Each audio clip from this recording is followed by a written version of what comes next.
Hello everyone. Today we will cover To a Skylark by P.B. Shelley. It is one of the finest lyrics in English poetry. In this ode, Shelley emphasizes the utter joyness of the bird and the perfection of its song by using various similes. He contrasts the perfect happiness of this bird with the sad state of man, in whose joy also there is always a tinge of melancholy. The poem was published in the year 1820. It has 21 stanzas and each stanza consists of 5 lines. The total lines are 105 and its rhyme scheme is A-B, A-B-B. Since it's a long poem, so I'll cover it in 2 parts. In this video, I'll cover the first 12 stanzas and the remaining I'll cover in the next video. Let's start reading. Hail to thee, blithe spirit! Bird thou never wert, that from heaven or near it pourest thy full heart in profound strains of unpremeditated art. The poet welcomes the skylark. He calls it a blithe spirit. Blithe means cheerful. The skylark, due to its extraordinary cheerfulness, does not look like a bird, but some spirit of heaven, which is untouched by the sorrows of the world. The skylark is giving the music from an invisible height in the sky. Its spontaneous music is so touching that it seems to be coming from the depth of the heart, without any conscious effort on its part. The notes produced by the skylark are so intense that the whole atmosphere begins to resound with them. In this stanza, the poet wants to say that the exuberant song produced by the skylark is quite spontaneous. The perfection of its song is not the result of any conscious effort, but of instinctive skill. Higher still and higher from the earth thou springest, like a cloud of fire. The blue deep thou wingest, and singing still thou soar, and soaring ever singest. Here he describes the swift flight of the bird from the earth to the sky. As soon as it springs from the earth, it rises higher in the sky. Under the bright sunshine, its wings become transparent and it looks like a cloud of fire. And it keeps flying upward through the blue atmosphere and is continuously singing and rising higher in the sky. In the golden lightning of the sunken sun, over which clouds are brightening, thou dost float and run, like an unbodied joy, whose race is just begun. At the time of sunset, the flight of the skylark becomes extraordinarily enchanting. While the sun is setting and shedding its golden light and brightening the clouds, the skylark seems to be floating and running in the sky, so happily that it seems to be a bodiless spirit of joy which has just started its flight. The pale purple even melts around thy flight, like a star of heaven in the broad daylight. Thou art unseen, but yet I hear thy shrill delight. The skylark flies through the purple atmosphere. It seems to be dissolving and making way for it. It's invisible like the heavenly stars, which cannot be seen in the bright light of the sun during the day. But in spite of being invisible, its presence can be felt by the poet somewhere high up in the sky due to the sweet music that is coming from it. Keen as are the arrows of that silver sphere, whose intense lamp narrows in the white dawn clear, until we hardly see, we feel that it is there.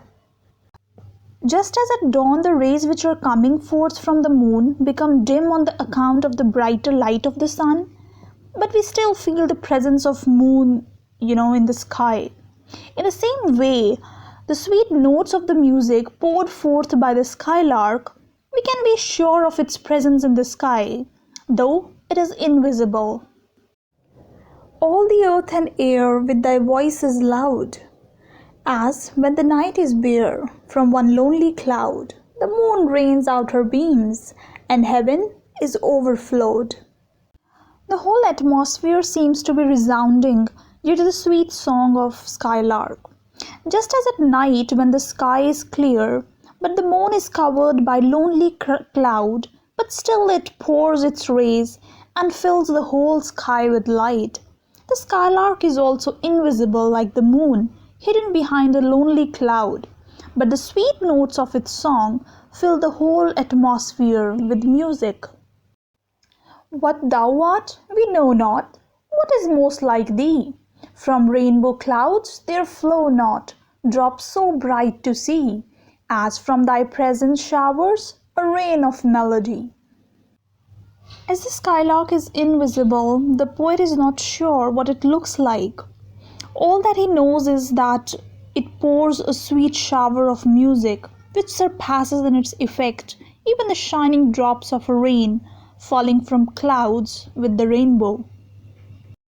Like a poet hidden in the light of thought, singing hymns unbidden, till the world is wrought to sympathy with hopes and fears it heeded not.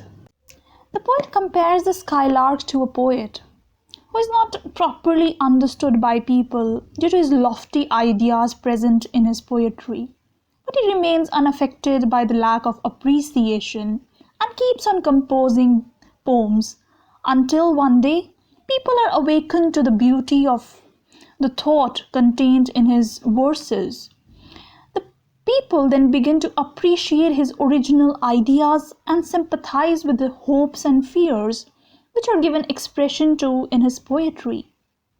So just like the poet, the skylark too goes on singing and filling the air with music until people who are unaware of its presence begin to realize it and appreciate its song.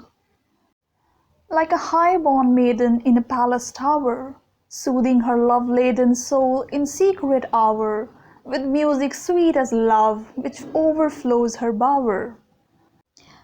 Now he compares the skylark to a young maid who belongs to a high family and is sitting in a tower of her palace, where she is not visible to people. She consoles her lovesick heart by pouring forth sweet music which overflows her hiding place. Though she herself is invisible, but her presence can be felt by those who listen to her sweet song. Similarly, the skylark too is invisible, but its presence can be felt in the sky on account of the sweet music which it produces. Like a glowworm golden in a dell of dew, scattering unbeholden its aëreal hue among the flowers and grass which screen it from the view.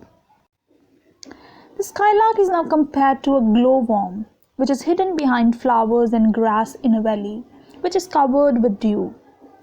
The glowworm is invisible, but due to the colorful light which is spreading all around it, its presence is known to the people. The skylark, like the glowworm, is invisible in the sky, but due to its music, its presence can be felt by the people. Like a rose embowered in its own green leaves, by warm winds deflowered, till the scent it gives makes faint with too much sweet those heavy-winged thieves. Finally, the skylark is compared to a rose which is concealed behind its own green leaves, and so it is not visible to the bees. But the sweet fragrance which is constantly emitting from it, it fills the atmosphere so profusely that the bees, when they smell it, they almost become faint, and hence they realize its presence behind the leaves. Similarly, the presence of the skylark is realized only from the music that it sings. Her music fills the whole atmosphere, and thus it is known to people the location of the bird, that it is somewhere in the sky. Sound of vernal showers on the twinkling grass, rain-awaken'd flowers, all that ever was joyous and clear and fresh, thy music doth surpass. The poet is impressed by the soul-enchanting music produced by the skylark. It has charmed him so much that he feels that listening to him, it has given him the sweetest and happiest experience of his life. There are, of course, many other phenomena in nature which are equally delightful. For example, the sound produced by rain during the spring season as it gently falls on the grass, the sight of the flower. But there is nothing, according to the poet, in nature which is as comparable to the music produced by the skylark. It is the most joyous, clear, and fresh thing that the poet has ever experienced in his life. That's all for today's video. I have covered 12 stanzas today. The remaining 9 I'll cover in the next part. If you have any questions, please write it in the comment box. Don't forget to like and subscribe the channel.